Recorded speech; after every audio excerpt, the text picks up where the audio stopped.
વિદ્યાર્થી મિત્રો નમસ્કાર, ઓમ શાંતિ.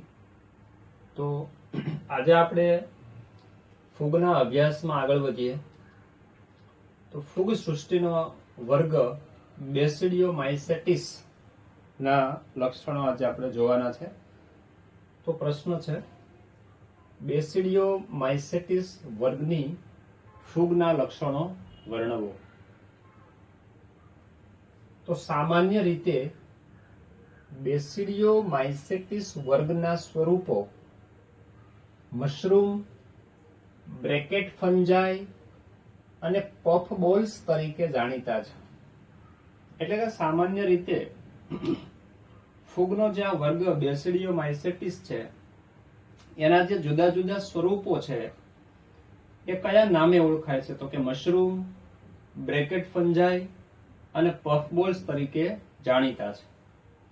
વસવાટ જોઈએ. જમીનમાં, લાકડાના ગોળવા પર, ઝાડના થડ ઉપર કે વનસ્પતિના દેહની અંદર પરોપજીવી તરીકે જીવન ગુજારે છે. પરોપજીવી સજીવ તરીકે જીવન ગુજારે છે.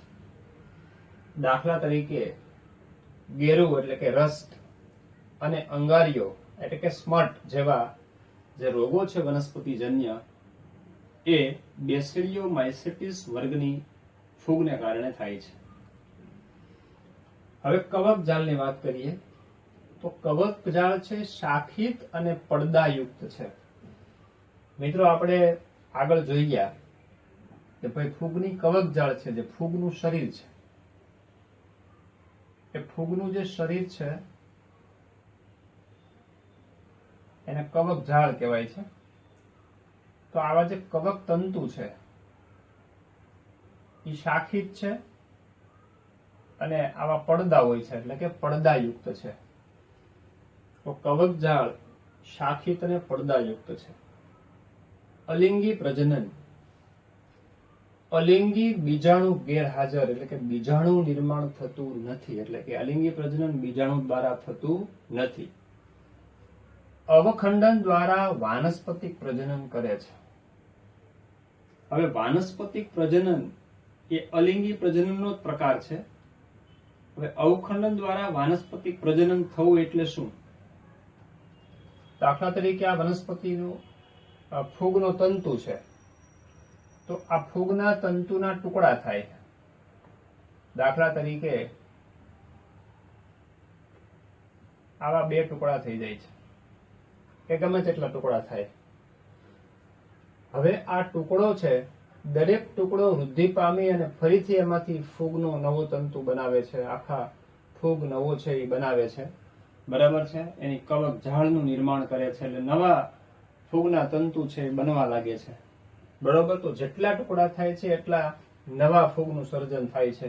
તો આ પદ્ધતિને અવખંડન દ્વારા વાનસ્પતિક પ્રજનન થયું તેમ કહેવાય છે. તો હવે વાત કરીએ લિંગી પ્રજનનની. લિંગી પ્રજનન લિંગી અંગો ગેરહાજર છે. એટલે લિંગી પ્રજનન કરતા કોઈ ખાસ અંગો નથી. અલગ પ્રકારના વિભેદો કે જનીન પ્રકાર ધરાવતા કવક તંતુના દૈહિક કોષો કે વાનસ્પતિ કોષો જોડાય છે. એટલે પેલા અહીંયા આકૃતિમાં સમજીએ કે બેસિડિયોમાઇસેટ વનસ્પતિ છે, ફૂગ છે, તો એમાં લિંગી પ્રજનન મિત્રો જાણો છો 3 તબક્કાની અંદર ફૂગમાં લિંગી પ્રજનન થાય છે. જીવરસ સંયુગ્મન, ત્યારબાદ આવે છે કોષ કેન્દ્રનું સંયુગ્મન અને ત્યારબાદ અર્ધીકરણની ક્રિયા. તો જ્યારે આ અલગ અલગ જનીન સ્વરૂપો ધરાવતા તંતુઓ છે, અહીંયા લખ્યું છે કે વિભેદકો જનીન પ્રકાર ધરાવતા અલગ પ્રકારના વિભેદો કે જનીન પ્રકાર ધરાવતા કવક તંતુ. તો બે અલગ અલગ પ્રકારના કવક તંતુ, અહીંયા માઇનસ અને આ પ્લસ દર્શાવ્યું છે, એના દૈહિક કોષો અથવા તો વાનસ્પતિક કોષ.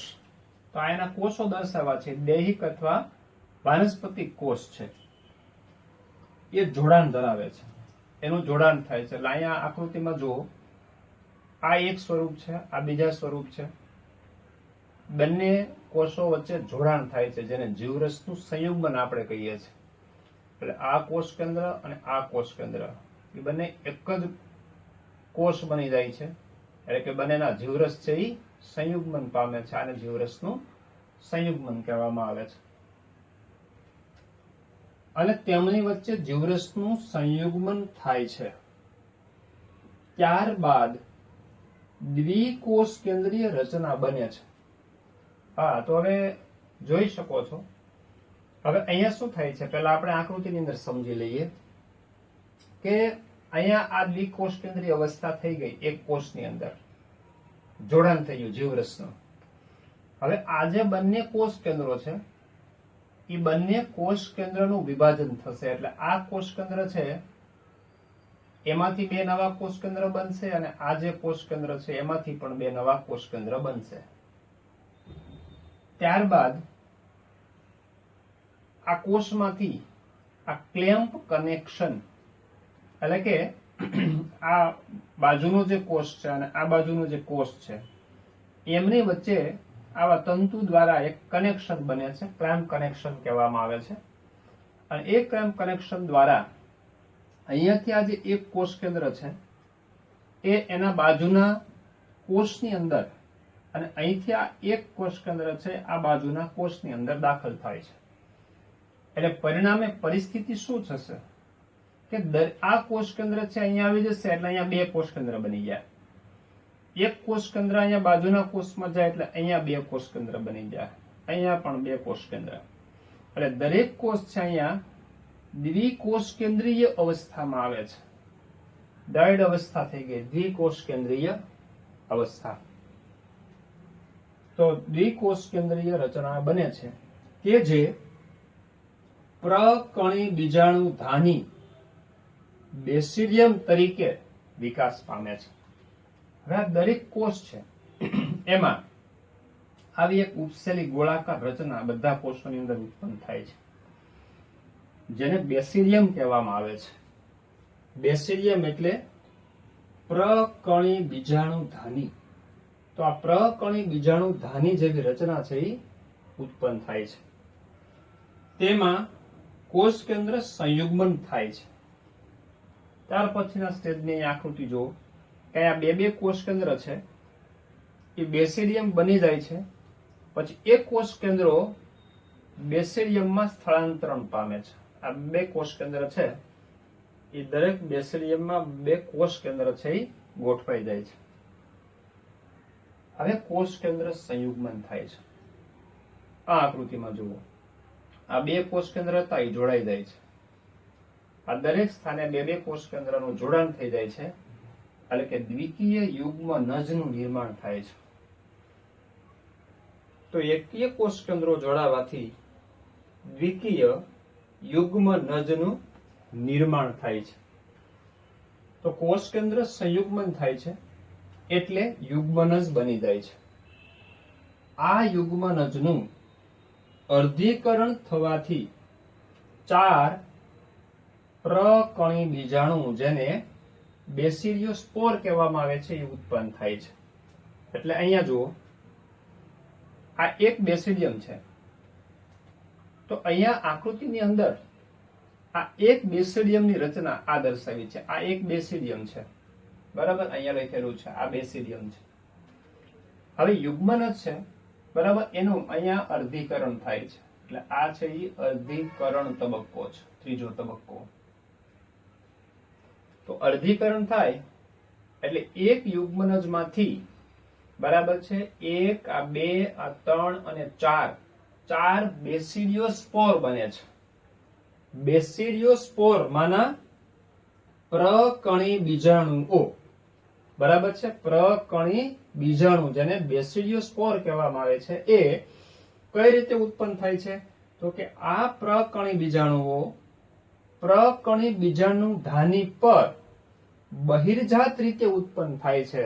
અહીંયા મિત્રો જોઈ શકો છો કે આ બેસિડિયમ છે, એની સપાટી પર, બહારની બાજુએ સપાટી પર આ બીજાણુઓ બેસિડિયોસ્પોર ઉત્પન્ન થાય છે. એટલે આ જે બેસિડિયોસ્પોર છે એ બહિર્જાત રીતે ઉત્પન્ન થયા તેમ કહેવામાં આવે છે.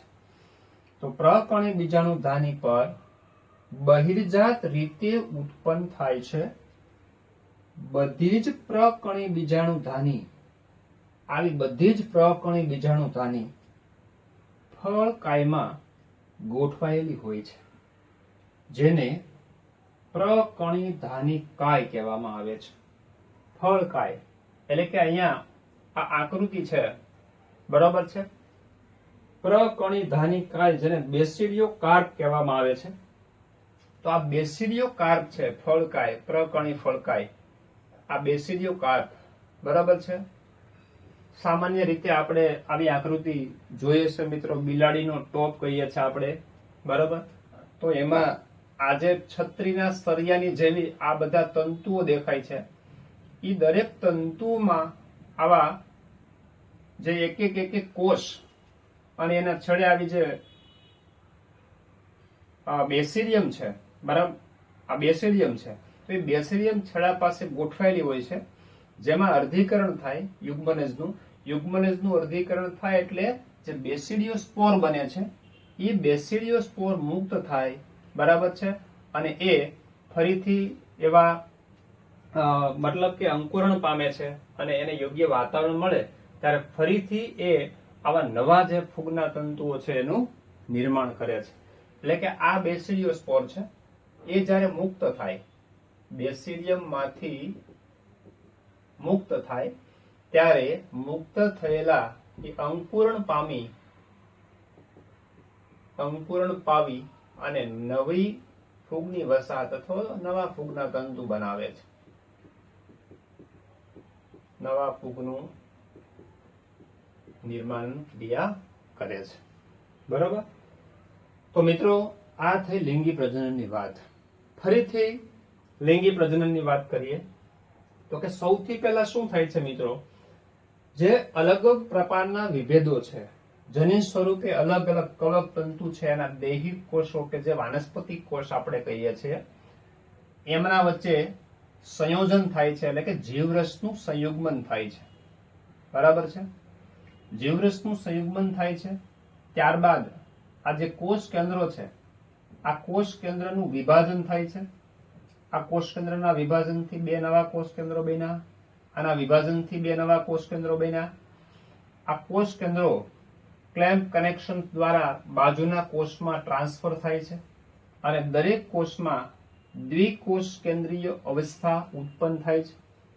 આ દ્વિકોષ કેન્દ્રીય અવસ્થાના દરેક કોષમાંથી બેસિડિયમ, બરાબર છે, ઉત્પન્ન થાય છે.